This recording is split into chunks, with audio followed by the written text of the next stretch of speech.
Hey,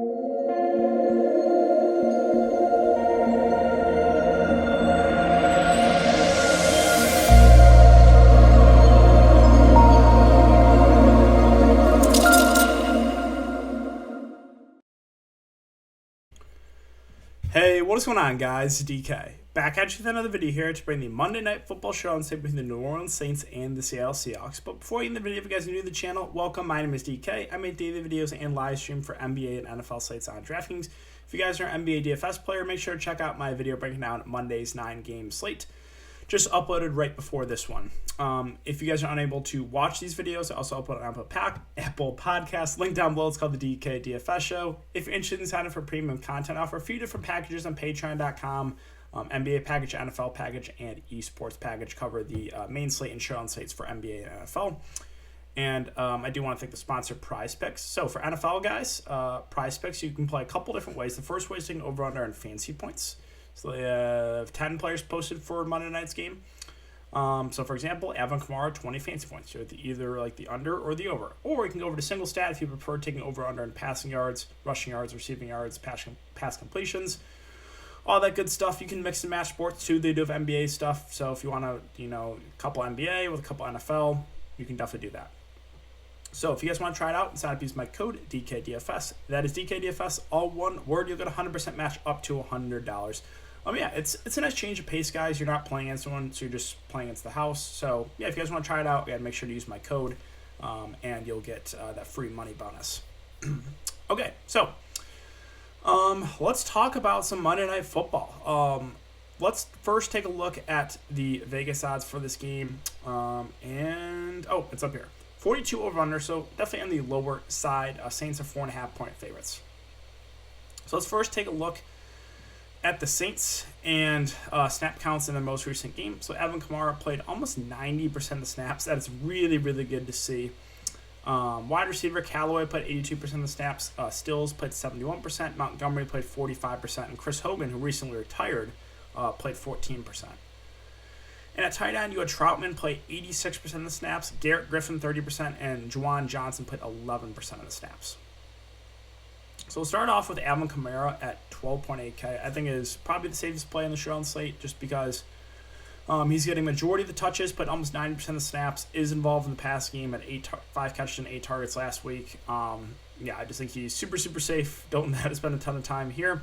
Jameis Winston at 11.8K. Fine option, and quarterbacks are always safer options on the showdown slate. It's been a little bit up and down. First 5 games, 29, then 10, then 13, then 13, then 27 fantasy points. He does have a little bit of rushing upside. We've seen 37, 19, 26 yards on the ground in 3 of the last 5 games. So, again, safe option there for Jameis Winston. Matchup is decent for him. Marquez Callaway's kind of established himself as the number 1 wide receiver here for the Saints. Now, they haven't been passing the ball a ton, but he did have 4 catches and 8 targets last week, and he's probably the receiver that does have the most upside. The price point, you are going to have to pay a premium for him, but I think he's, again, a decent GPP play. And then still no Michael Thomas, still no Deontay Harris. Traquan Smith was designated to return Tuesday. I'm not sure if he's for sure going to be good to go for this game, so this is definitely someone to keep an eye on. Monitor the Traquan Smith news. It says he's still on IR, but I think there's a chance he could play tomorrow. Again, keep an eye on that one. But yeah, going back up. Let's see, then we have the back. So it's really you have 3 guys at the top for the Saints and then just a bunch of value.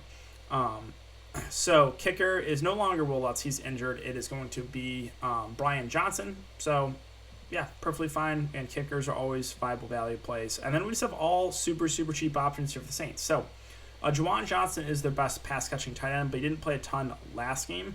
I feel like he'll play more when they fall behind. So firmly in play. Again, a guy that can look in the red zone, does have 3 touchdowns so far. So definitely has some interest there in Juwan Johnson. Troutman's playing a lot, but again, he's more their blocking tight end, so not as excited about Troutman. Kenny Stills played the second most amount of snaps last game. He had 5 targets, 2 catches. He's only 1.6K, so I'm fine with Kenny Stills for value. I think he's solid. Again, Divino Zegbo played the backup running back role, but didn't have a touch, only played 7 snaps. And then you have Ty Montgomery, who played out of the slot and played almost half the game, right? 45% of the snaps. So the targets for the Saints are really cheap, right? Johnson, Stills, Montgomery, all look pretty good for their respective prices. Again, don't play Chris Hogan. He is retired, so don't play him. And then, yeah, Lamar Miller's on their practice squad. They might call him up for this game. We'll see about that one. Garrett Griffin, their other tight end, has yet to get a target, so I'm probably not going to go there. Will Jordan Humphrey has been their number 4 wide receiver, so would expect him to. We're back to the Saints. Would expect him to kind of fill in if what's his name? Sorry, Tre'Quan Smith can't go as a number 4 guy. All right, let's move on to Seattle. So Seattle, taking a look at snap counts last week, Alex Collins played 60% of the snaps, with DJ Dallas kind of being the third down back, 34%. Travis Homer only played 8% of the snaps. At wide receiver, Lockett played 89%. For some reason, this is a glitch. They have Metcalf as a tight end, obviously as a wide receiver. He played 75% of the snaps, and then you had Freddie Swain play 78% of the snaps, with Hart and Dorsett seeing a few snaps here and there. And at tight end, Disley actually played more than Gerald Everett, but again, he's going to be more of their blocking tight end. Everett's going to be their pass-catching tight end. So let's start off with Seattle. And at the top, we have the 2 wide receivers in Metcalf and Lockett. Metcalf's at 10K. He's been a little bit more consistent so far this year. Lockett been a little bit more boom or bust. We know both have a similar ceiling, right? Lockett started the year off amazing and then has really cooled off. Where Metcalf, has had a couple big games, but has had a little bit of a higher floor than Lockett. So it's always tough trying to figure out which one of these Seattle receivers is going to be. I guess maybe Metcalf a little bit safer, but he's also $1,000 more expensive. So really, it's a coin flip for me with those 2 Seattle receivers. I wish I had a better breakdown for you, but whichever way I go, you want to go the opposite, definitely. Geno Smith is at 9.4K. It's actually a pretty nice discount for him. I didn't watch any of that game last week, but he 23 for 32 for 200-plus yards. That's not terrible. As I always say, the quarterbacks are safe options in the slate, so I don't mind that price on on Geno Smith. And then Alex Collins at 7.4 looks like he'll be good to go. He is questionable. He had 20 carries last week. Now, the concern here is, let me scroll down to Rashad Penny. Designated to return. He shouldn't have any limitations Monday. Now, it's like, all right, what is his role going to be? They have him listed as number 4 in the depth chart, but who knows? There's a chance he gets a good amount of touches this game. So that is the only thing you have to have in the back of your mind if you do play Alex Collins. Also, the downside of Collins is no real involvement in the passing game. That's going to be DJ Dallas, maybe a little bit of Travis Homer. Scrolling down a little bit more. So again, Dallas, 5.2K. The Seattle Seahawks running backs would be riskier, especially if Penny's good to go. Since, all right, what is the role going to be for him? Hopefully we get some clarity on that. If Penny is sitting out again, that's clearly going to be Collins as the lead down back and DJ Dallas is more the third down back.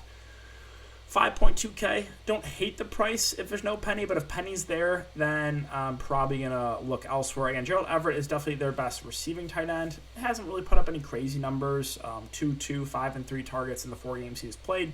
So kind of just indifferent about him. Again, Myers, their kicker. Disley played more, but again, was more their blocking tight end. So I think a small lean to Everett over Disley. And then Homer barely played last game, so don't love that. Now, Freddie Swain played almost 80% of the snaps. He's only 2K. I think that makes him firmly in play here for value. He had only 2 catches last week, but again, he's playing a ton.